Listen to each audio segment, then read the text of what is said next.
我哋客家人過年一定少唔到呢個圓龍糍嘅，寓意團團圓圓、步步高升。今日嘅配方咧係做咗升級，加咗椰漿，更加香、更加好食啊！我哋材料咧就係咁簡單啦。呢個紅糖咧你要買呢種紅色嘅，唔好買嗰啲黃片糖啊。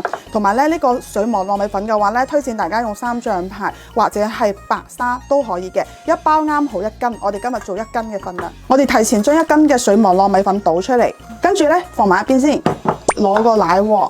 先嚟煮紅糖水，放2條紅糖，大概咧就係200克。我哋1斤粉就搭配4兩糖，跟住我哋加6兩嘅水，即係300克。用紅糖咧係因為咁做出嚟會更加靚，同埋我呢個配方咧唔會太甜，你哋唔好去減糖啊！大火煮滾佢，將啲糖溶咗佢先。嗱，啲糖水已經煮滾咗，而且咧都溶晒啦，我哋可以關火。咁因為啲紅糖水咧係滾嘅，如果我哋依家辣落啲粉度咧，佢就會起嗰啲麵疙瘩一團團噶啦。所以我哋依家嚟去加200克嘅椰漿入去，咁樣將啲溫度降低佢，就唔需要去等待啦。再將啲紅糖椰漿水慢慢咁樣倒入啲糯米粉度，啲啲咁樣倒下，唔好一下倒落去，一下倒落去咧冇咁容易攪勻嘅。以前細個咧，因為鄉下冇冰箱啊嘛，每年過年咧整呢啲年糕陣時，都會整到好甜好甜好甜咧，唔容易壞啊嘛，而且係冇放椰漿嘅，所以咧我唔中意食㗎以前。佢放好多糖咧，亦都會令到呢個糕佢會硬殼殼。你食陣時咧，一定要煎一煎或者蒸一蒸佢先好食。但我哋今日呢個配方咧，你係隔夜切嚟食就得㗎啦，唔需要再去翻蒸，都好軟糯㗎。搞到後尾咧，佢會仲有一啲麵疙瘩嘅，唔緊要嘅。我哋搞多佢幾下咧，佢就會化開㗎啦。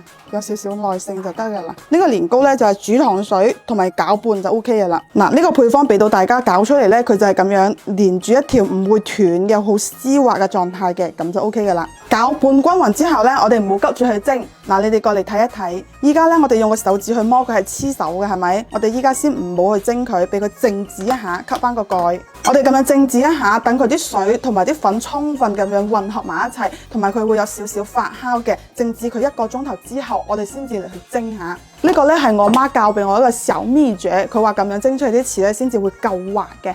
嗱，1個鐘頭之後咧，佢表面會有少少泡泡㗎，佢會有啲發酵嘅狀態，而且咧你用個手摸摸佢，佢唔會黐㗎啦。嗱，就算摸入面佢都唔會黐手嘅。咁樣咧我哋就可以㗎啦嚇。咁呢個時候我哋咧最好就加啲食用油去。我咧就用到椰子油嘅，大概用到30克，挖2殼就 OK 㗎啦。椰子油低於25度咧，佢就會結㗎啦。咁如果你冇椰子油，你都可以用粟米油，啲冇咩味嘅油，花生油嘅味咧又有啲重，佢咧就會冚住我哋嗰啲椰香味啊。其實椰子油咧係好健康嘅，屋企可以備一啲嘅嚇。椰子油咁樣隔熱水咧，佢就會溶㗎啦，係咪？加30克椰子油入去咧，佢就會更加香、更加滑一啲。就將佢哋撩均勻，等啲油滲入去咧就得㗎啦。啲油撈咗落去咧，你睇我哋呢個麵團都光滑好多㗎。我哋就可以準備去蒸啦。蒸嘅話咧，有冇朋友仔識呢個叫咩啊？我哋客家話叫撩，熱撩糍，整熱撩糍，即係蒸一撩糍。呢個竹籃蒸咧，嗱你睇佢呢個疏窿疏罅咧，啲熱氣就可以好均勻咁樣穿透，所以一蒸嘢咧又會快一啲㗎。咁如果我哋用呢啲撩咧，我哋就要準備一啲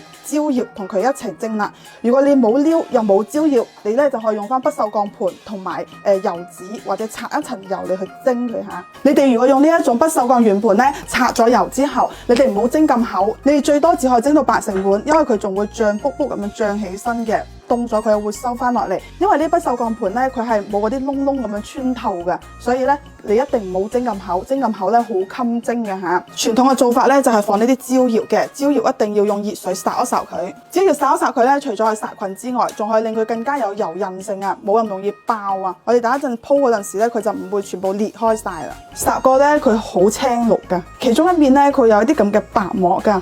我哋咧用呢一面咧亦都比較光滑嘅。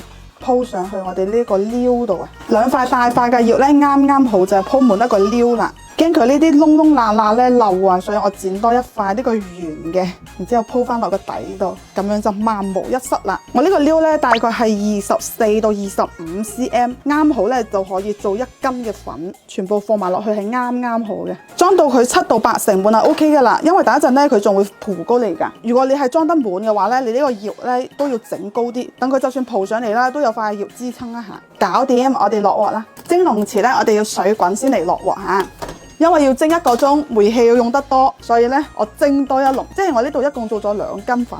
吸翻個蓋，我哋用中火蒸佢1個鐘頭。我細個陣時咧，我媽佢哋整啲咁大嘅籠匙咧，係要蒸2-3個鐘頭㗎。我哋呢個細一啲，所以蒸佢1個鐘頭就 OK 啦。噔噔噔噔，蒸到脹卜卜啦！我哋睇佢熟唔熟咧，可以插一支筷子入去，攞翻出嚟咧嗱，佢唔會黐筷子嘅，咁就熟㗎啦。攞出嚟攤凍佢先，哇！呢個成嚿攞啦。你哋冇睇過咁樣脹卜卜啊，同埋顏色咁淺。等一陣咧，我哋攤凍咗，佢就會黏一啲，同埋咧佢個顏色會變翻深㗎。而且呢個年糕唔單止要攤凍，我哋仲要過夜先至可以切嚇。過夜嘅話咧，我哋唔需要放去冰箱都得嘅。依家啲咁嘅天氣咧，我哋放去室溫，攤凍咗之後先至冚翻個蓋，預防咧夜晚有曱甴去食啊。呢個紅糖椰汁年糕咧，隔日先嚟切，一啲都唔會黐刀㗎。放咗1晚之後咧，佢就唔會好似當日咁樣好腍㗎啦。我哋依家就去切啦。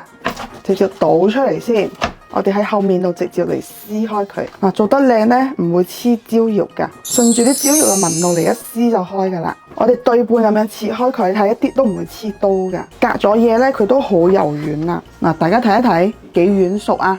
佢柔軟得嚟咧，又唔會變形噶，所以你切嗰陣時係好切，一刀落去就得噶啦，唔使鋸佢嘅。呢個配方做出嚟咧，真係好軟熟，軟軟糯糯咧，有香滑喎，幾煙韌啊！直接切出嚟咧就好好食噶啦，唔使加熱都好軟糯。跟住喵媽呢個配方，你都可以做出又滑又糯又香又軟嘅紅糖椰汁年糕噶，快啲試下啦！哇，冇食，你要唔要？一人一嚿啦！我要。哎呀，呢個係紅糖椰汁年糕啊！我哋過年就要食呢啲年糕㗎。點解紅糖椰汁年糕啊？特別好香啊，好食又香又糯。啊，聽你反正做試下先。好吃。這個軟軟糯糯的，好香，好好吃。咁好食咩？一啲都唔會黐牙啊！